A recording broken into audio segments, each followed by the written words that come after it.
Today's video is going to be on margin and how to start using margin with only having a 50K account.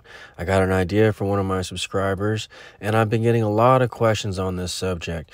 As you know, my channel is dedicated to margin, so when I answer your guys' questions, it takes a lot of thought and time and effort for me to respond to your questions. And I love doing it because I want to make sure that my ideas are right and that I'm not missing something. Plus, I love helping you guys out because we're all on this journey together. We're all struggling here as Americans. 70% of Americans live paycheck to paycheck, and 80% of people are unfulfilled at their jobs. So we're all in this together. When you see my income here, 111,000, yes, that's my account. I've done this margin strategy for about 5 years now. I've been investing for 20 years. So we're all at different points on our journey, but I'm going to show you how to start with 50K. If you have more or less money than 50K, just use your imagination to scale that up and match the numbers for your needs. So the first thing I want to tell you is that you have to get loans to get ahead in life, okay? So margin is a form of a loan that your broker gives you. So every brokerage account gives you this 1 × 4 buying power. My account value is 370,000 right now, but my purchasing power is 600,000. Obviously, I'm in a lot of margin to where that 4 times isn't showing. I should have, if you just round that to 400,000, I should have 1.6 million purchasing power to play with. But I am in 245 grand of debt, as you can see here, 244. So that's taken away a lot of my purchasing power. But that's okay. I don't want to, I've used some of it. I'm actually feeling like I'm using a conservative amount of purchasing power because my available withdrawal is still high. This is the number that you look at all times in your brokerage account to make sure that you don't get into a margin call. So I try not to risk anything in my account.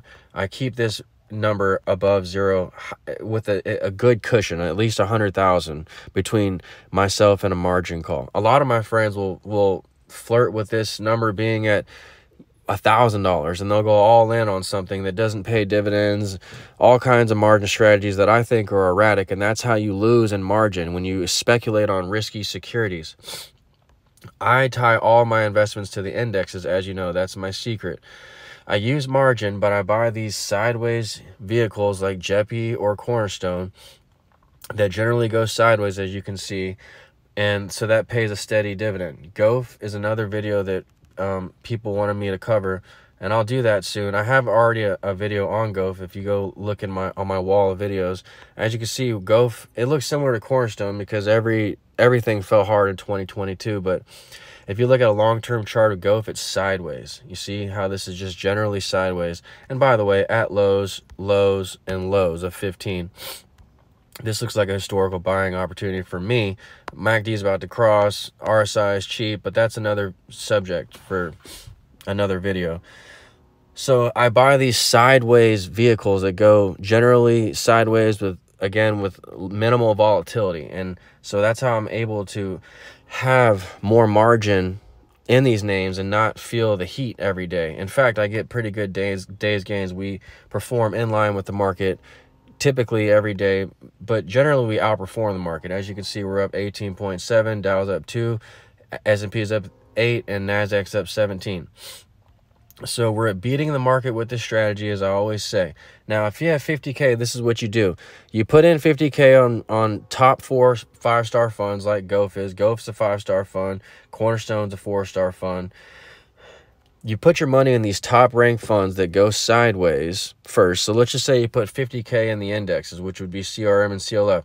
If you don't like those indexes, CRF is the Nasdaq, CLM's the S&P, which made you more money than JEPI, as I've shown you in my last videos, that's fine. Just use JEPI because JEPI is a fine fund. Even JEPQ, use that. It's a fine fund. But for the purposes of this video, you'll see why we don't use JEPQ because I'm going to talk about margin maintenance. But so you go into, let's say, a JEPI. You put your whole 50K in a JEPI, all right? So that balances and anchors your portfolio to something high quality and stable. And you're getting 10% dividends off that 50K because JEPI has a 10% dividend roughly. So 50K, 10%, you're making 5K in dividends. That's almost $500 a month. That's not bad. But if you want to use margin, You can obviously play with these numbers some and increase your income however you want to increase it. But you just have to be aware of not using too much margin to start. You have to scale up. You have to start small, okay? I mean, you don't have to, but again, that's what I recommend. And if you don't want to burn yourself in your account, then you start small. Once you see how it's working each month, you'll want to scale it up and do more.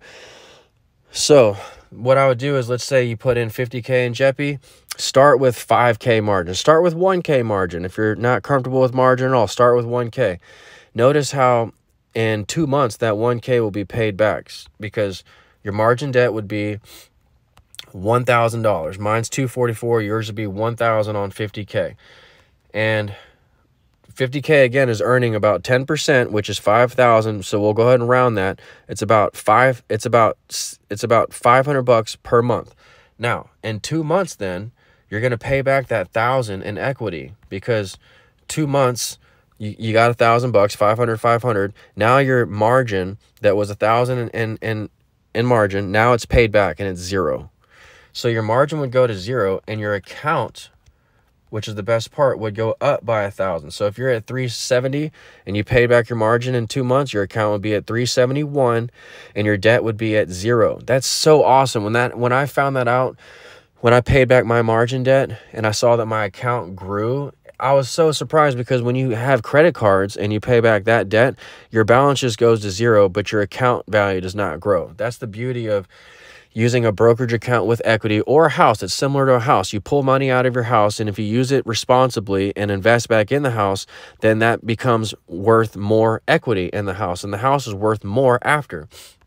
So the same goes for a brokerage account. This all has equity metrics in it, and for every $1 you get $4, because your $1 of equity is worth something in this life. You have to understand equity is powerful, and you get 4 times that in purchasing power. So that's simply what I would do. Margin's very easy. If you want to, it doesn't show up on a credit report, all of my debt. If I'm ever scared of this debt, I can sell at any time. But I don't, because my interest rate is 5%. Why would I sell when the interest rates are so low and I'm getting paid 10 or 20% dividends on top of that? Tesla has a 60% dividend, as you see here.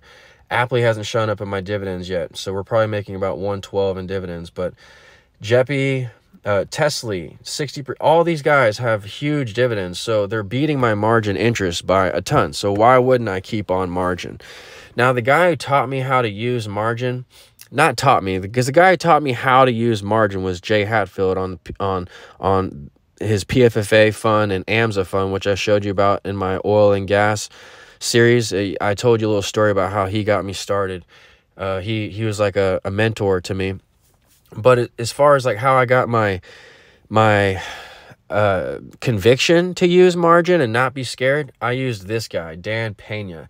I don't know if you've ever heard of him, but he's a billionaire and he owns this castle, and he's all about interest rates and discussing how to not be afraid of negotiating your interest rates down or negotiating for loans. Like, this guy taught me this, Dan Pena and Chris Voss. The Chris Voss, go look him up on YouTube. The power of how he's a negotiator for the FBI. Now he does corporate consultations.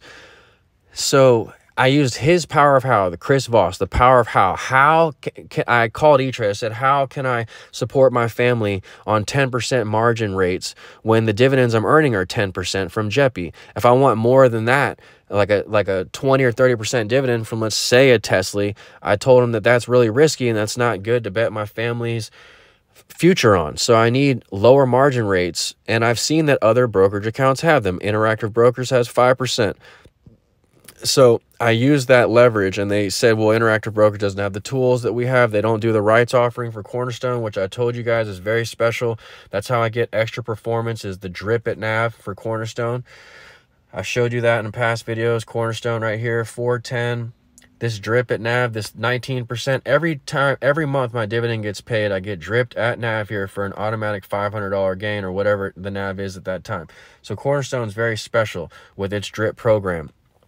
But Interactive Brokers and many other brokerage houses don't do them. So you have to have a trade-off for the tools of each brokerage house and the margin requirements for each margin for each brokerage house. You need to really do your research on that and see what fits your goals best. I don't know the answer to that. Now, I can try to consult you and advise you as much as I can in the comment section. You can also email me anytime you want at aikentodd48@gmail.com. And I'll give you my number in there, and you can call me anytime. And I'm not going to ask for payment because I don't need the money. As you can see, E-Trade's making enough money for me, and it's going to make enough money for all of us if we all stay on this journey together. Because, again, we're all paycheck to paycheck, or 70% of us are, and we have to get ahead. So this is the best way, in my opinion, to get loans. And E-Trade has increased my income through this strategy astronomically. You know, I started off making probably like $500 a year in dividends. Now I'm making what I'm making here, and I also get days gains. It's not just dividends. You know, days gains can be powerful. If you go to my shorts in my YouTube wall, you can see a lot of my day trades and how my day trading station looks, you know, and how I set it up, and how you can make potentially $15,000 in one day just on a good market day. We haven't had one of those good market days in a while in 2023, but we have had a few, and I recorded that on my shorts. So you can see that you get all your income, you get this per year, plus you get powerful days gains potential. Now, does it hurt you to the downside, the leverage? Actually, yes, but actually not as bad as you would think, because the dividends pay back all losses, and these funds are very not slow moving. They're not volatile like a GOF and things like that. So usually they actually hold up well in a market decline, like in a bull market. On a typical down day, GOF will actually be flat or slightly up because it's defensive. So a lot of these funds actually don't move down as much as you would think on a down day. They're not that volatile, so they actually don't hurt me too bad to the downside. They help me to the upside, and so it's really the best of both worlds you get with margin. You get days gains potential, and you get the dividends. So again, if you have any other questions on this, please feel free to reach out in the comment section below, okay? And you don't have to ask for payment, or, you know, I'm not going to ask for payment. Just simply share my video with other people. That's all that I need, is to share my video, you know, bring more awareness to other people, make sure that we're all getting the most ideas and the most input possible to see if we're on the right track together. The last thing I wanted to tell you is about maintenance. So when you're I say this every video, but when you're buying funds, these funds are 30% maintenance. That's why I like JEPI for E-Trade and not JEPQ. JEPI is 30% maintenance, not the expense ratio for the fund, but the maintenance that sucks up your buying power. So if I buy $1,000 worth of JEPQ, it's 50% maintenance, so that takes up $500 of my available draw. If I put down $1,000 of JEPI, it only takes up $300 of my available draw. So that's the secret to squeezing out and using more purchasing power, is to go with low maintenance names, which I'll link in the description below. I have a video on low maintenance if you want to check that out. So again, and I'll show you really fast the maintenance. Like when you go to trade and you look at, let's say, a GOF, you look at a snapshot, look at the maintenance, it's 30%. So if I put 1,000 in GOF, only 300 of my equity is taken up. This means that I can afford to run my margin up pretty high to 245,000, but it's still not budge this number much because I use such low maintenance names. And they're low maintenance because they're high quality or perceived as low risk. JEPQ, 50% maintenance, and that's because it's perceived as a little bit higher risk because it's tech. Now, other brokerage houses have it at a lower maintenance. My subscribers reached out and told me that, but for my E-Trade account, they're showing me, you know, 50% maintenance for JEPQ. So I can't afford that because I'll be in a margin call. Anyway, so I X'd out my E-Trade now. I have to get back in and log in. I don't feel like doing that, but luckily I said everything I needed to say. If you have, again, any other questions, please reach out in the comment section below. That's what this video, this YouTube channel is really about, is our comments and how we can all bring each other up and help each other make the best decisions possible. So again, I hope you enjoyed the video. Leave suggestions if you have any other ideas for videos you want me to make, and I'll talk to you soon. Thanks.